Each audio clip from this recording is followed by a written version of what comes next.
Hello, and welcome again to Living English. Today, we're looking at the words should and ought to, and at persuading. In our last episode of Sisters and Brothers, David told his story, why he didn't contact his parents or Anne for so long. Now Anne has found him, he has to work out what to do next.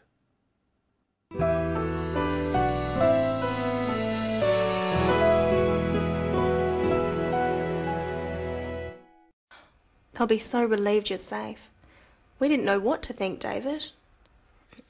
Can't I just disappear? You can pretend I don't exist. Oh, you should have told me. I could have helped. Didn't you realise we'd come and look for you? I just couldn't face Dad. You could have told your sister. I ought to have told you, Anne. I should have trusted you.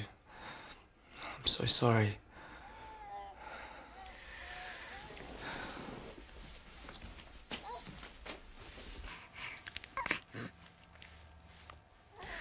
He's so beautiful, David. You can't keep him from Mum and Dad. They're your flesh and blood, David. They're Sam's grandparents. Don't you think they want to see him? Don't you think I want to meet your parents? Rose is right, David. Mum and Dad so much want to be grandparents. But not like this. Your secret's out now. Steve! It's all right, Sarah. Steve's right. I think David knows what he has to do. What do you suggest?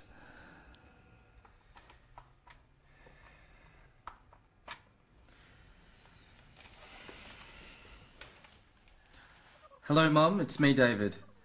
Yeah, I'm okay. I'm alright. Yep. Anne found me. Yeah, I'm working. Look, I'm so sorry that I didn't call you. Can you forgive me? Yeah. Okay, alright. I love you too. Yeah. Alright.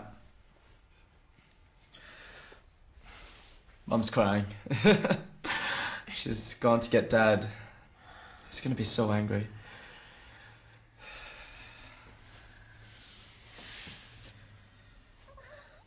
Hello, Dad? I wonder if David's father will be as angry as David thinks. We'll find out in the next episode. First, what does David think he should do? Listen. Can't I just disappear? You can pretend I don't exist. David suggests he should disappear. He says, "Can't I?" He's suggesting something. Try saying, "Can't I just disappear?" with David. Can't I just disappear? Now let's look at some useful phrases. Should have, could have, ought to have. They are all to do with things that David didn't do in the past, and Anne thinks he was wrong not to do them. What are these things? Let's listen. You should have told me. I could have helped. Didn't you realise we'd come and look for you? I just couldn't face Dad. You could have told your sister. I ought to have told you, Anne. I should have trusted you. Should have is used to talk about things it would have been better to do in the past. You can use it about other people or yourself. First, try saying it after Anne. Oh, you should have told me. Try some others using should have. I worn a jacket. I should have worn a jacket. Now I'm cold. You left earlier. You should have left earlier. Now you'll be late. They asked me to come. They should have asked me to come, and now I'm sad. And should have can be contracted to should have. The negative is shouldn't. I shouldn't have said that. I'm sorry. Anne also uses the phrase could have. Listen again. I could have helped. Didn't you realise we'd come and look for you? I just couldn't face Dad. You could have told your sister. Anne uses the phrase could have twice.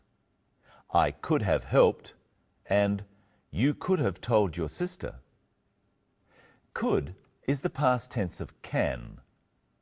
By saying I could have helped, Anne is saying that she would have been able to help David in the past if he had let her.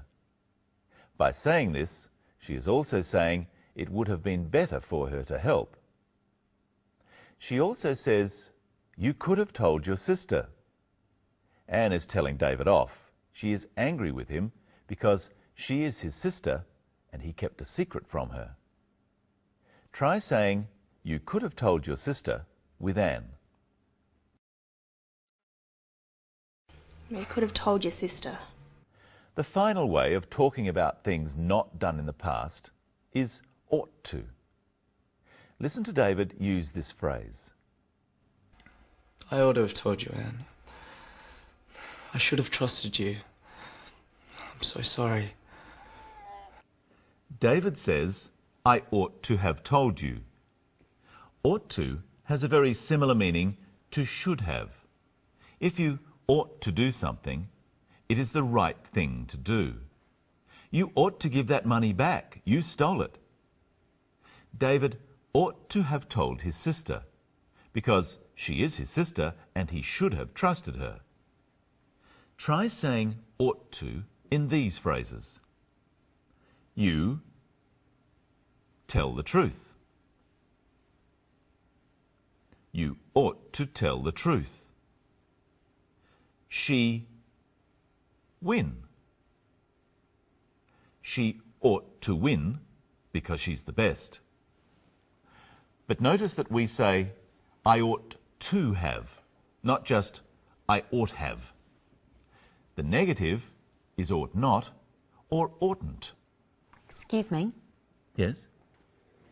don't you think you should introduce me? You're right. I ought to have introduced you before. I should have told the viewers who you are. Now, Well, this is Michelle Crowden. Hello, Michelle. hello, Brenton. And hello, viewers. What else are we looking at today? We're looking at persuading. What is persuading? To persuade someone is to convince them about something, to get them to agree with you. In the story, Rose and Anne agree with each other that David should go and see his parents and take his son Sam with him. But David isn't so sure. Let's look at how Anne and Rose persuade David to change his mind. How many reasons can you hear why David should go? He's so beautiful, David. You can't keep him from Mum and Dad. They're flesh and blood, David. They're Sam's grandparents. Don't you think they want to see him? Don't you think I want to meet your parents? Rose is right, David. Mum and Dad so much want to be grandparents. But not like this. Your secret's out now. What was Anne's reason why David should go home? She thought her parents would want to see their grandson. Let's look at what she says.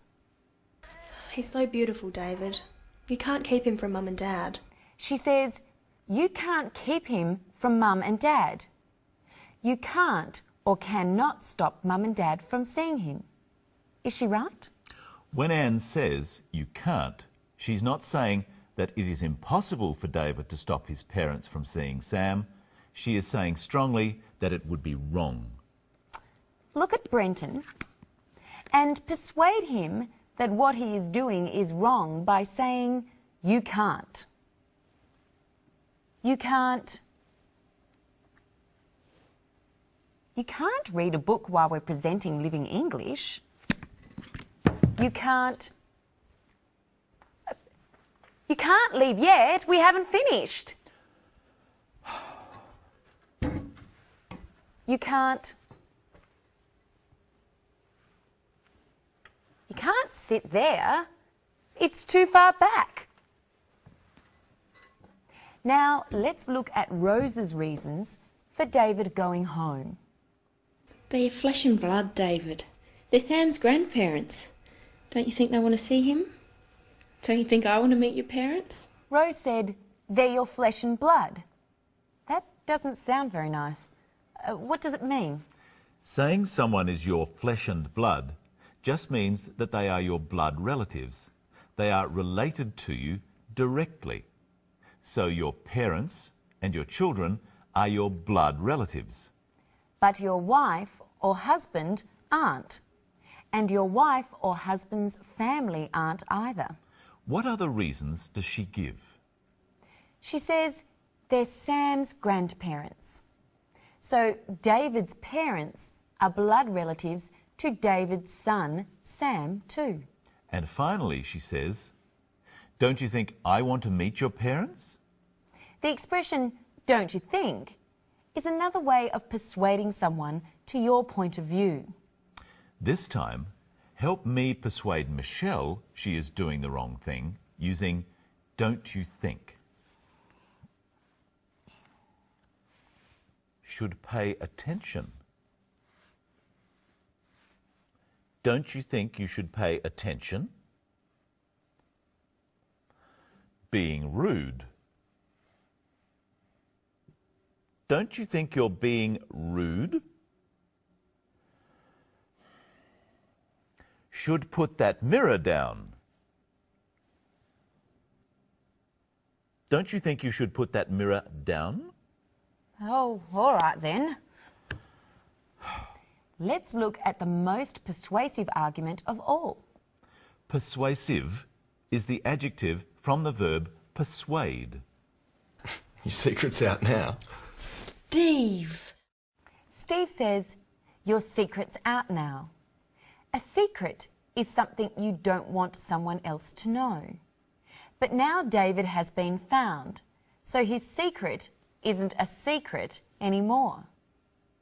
Finally today, let's look at two uses of a small word, so. Listen and see if you can hear them. Look, I'm so sorry that I didn't call you. Can you forgive me? He's gonna be so angry. So, used like this, is just another way of saying very. It's a bit stronger than very. I'm so sorry. I'm very sorry.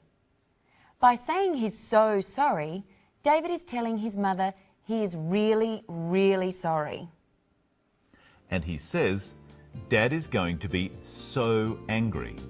He thinks his father is going to be really, really angry. And I'm so sorry to say we have to go.